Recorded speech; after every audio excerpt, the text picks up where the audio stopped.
Are you taking your child to a school where the teacher cannot even speak properly? And I'm not shading anybody, but your children will learn from their teachers. That's just it. Hi everyone. Today I'm going to be talking about tips to consider before you choose a school for your child. My name is Olufumi Odumoagun. I am a homemaker, I'm a mom, and I'm a homemaking coach, and I share different types of content that can help your parenting journey, help your family as a whole, and change the trajectory of your home for good. So if you have not subscribed to my channel, please do so now, and don't forget to like my video and share with your family and friends as well. So let's get to the business of today. What are things you should note before you pick a school for your child? You know, this is a very important topic that every parent should be aware of. You don't just take your kids to just any school. First of all, I would say the environment that you put your child or you expose your child is one of the biggest defining moments to what they will become in life. So if you put your kids around people with a particular type of value, don't be surprised if your child becomes like those people, even if you are not like that. So make sure that you are very intentional about the school that your child is going to. So I'm going to be sharing tips that can help you or guide you in selecting school for your kids. First point I would say is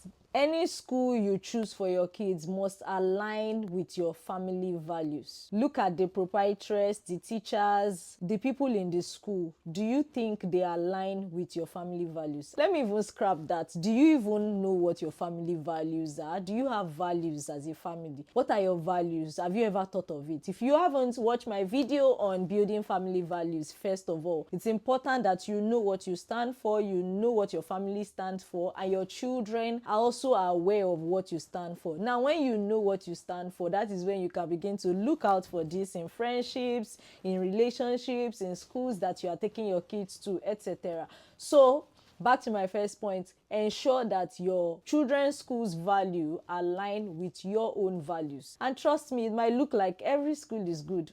Not every school is good. Let's even start from religion. I'm not saying take your child to a religious school, but let's assume that you're a Christian, you decide to take your children to a Muslim-focused school, a school where 99% are Muslims. I'm sure you won't be surprised if after 2 years, your child wants to become a Muslim, or they grow up later on and they think that they want to become Muslims. It is because of what you have exposed them to, and it goes the other way around. And I'm not saying don't go to Christian schools. In fact, it's better to even go to neutral schools, like schools where they are a bit balanced, like they believe in God, they teach morals, and they are balanced. And if you are a Christian, you can take your children to a Christian school. That is absolutely fantastic. And if you're a Muslim, you can take your children to a Muslim school. That is absolutely fantastic.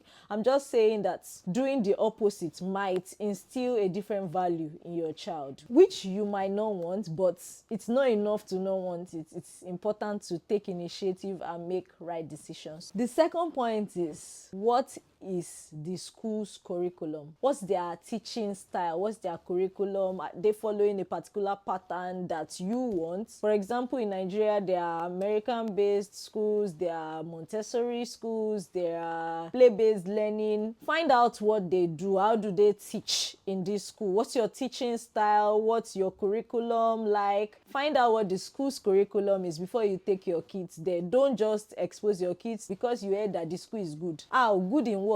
In sports? Or find out what they are good at, find out what their curriculum is, find out how they teach all year round, and ensure that it aligns with what you desire for your kids. I have spoken once to one of my bosses that said, I don't take my children to school without playground, because for him, play is very important in child's development. While some parents might say, nah, I don't want my children to be playing too much, you know. Some schools don't do inter-house sports. Find out what goes on in any school that you plan to take your child to and give it a thought, like, do you really want this? What is the effect of doing this or not doing this? And am I okay with it, before you decide to take your child there. The third thing I want to say is, what is the student-teacher ratio in that school? So you find out that some schools, they just take in everybody and anybody. They don't have limits. They don't have any plan as regards student-teacher ratio. Don't take your child to that kind of a school.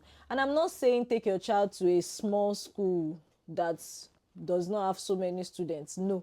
there's a high chance that if it's a good school, it will attract many parents. But are they scaling properly? Like, do they have arms like A, B, C, D, and do they even have space to accommodate the number of children that they are taking in? Some schools do not know when to stop. They don't know their boundaries. They don't even have the student to child ratio. So when they have so many kids, they take all of them. I've even seen some schools that merge two classes together just to increase profit. So make sure that you find out what obtains in your school. How many children are in a class? How many children will be in a class? How many children will be in the next class and the next class? So that you will not take your child to an overcrowded school or a school where they will not give them any attention or teach them properly. So make sure that you take account of this before you take your child to any school. Another thing to find out is their parents teachers forum. Do they have a forum where teachers come together and interact?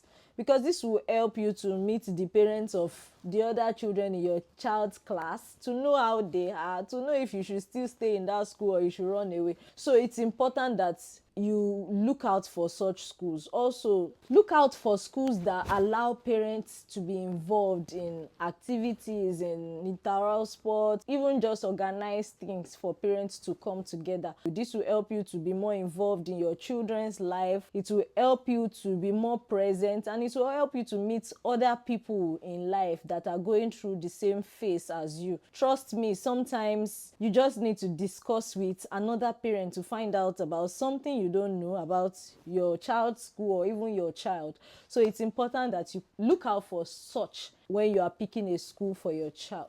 Another thing to look out for is, what are the qualifications of their teachers? Are you taking your child to a school where the teacher cannot even speak properly? And I'm not shading anybody, but your children will learn from their teachers. That's just it. So imagine you take your child to a school that is not so particular about the quality of their teachers.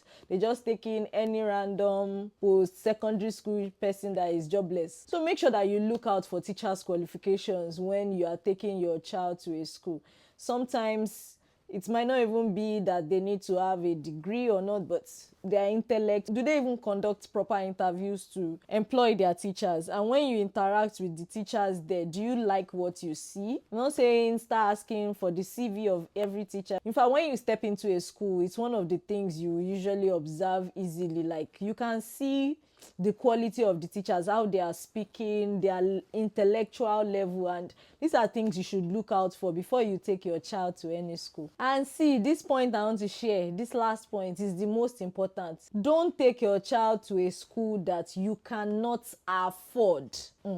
I said at the beginning that your child's environment matters in how they think, what they become and all, but this is not to say that you should take your child to billionaire school or a school where they are paying 1 billion when you cannot afford it. You'll be setting up your child for failure, because you might have to withdraw your child from that school when you realize that it's beyond your budget. It will stress you, it will stretch you, it might even make you more irritable, and it might even make your children not be able to blend in well with the other kids in the school. Because, for example, maybe they were all asked to buy a certain thing that is within most of the parents' means, but you cannot afford everything every time, all the excursions, everywhere they are going, because you have gone over budget. So make sure that you find the best school that you can find within your means. I hope this helps. If you like this video, please kindly give me a thumbs up, and don't forget to subscribe to my channel. Share this video with other parents that will find it helpful, and I'll see you in my next video. Stay blessed. Bye.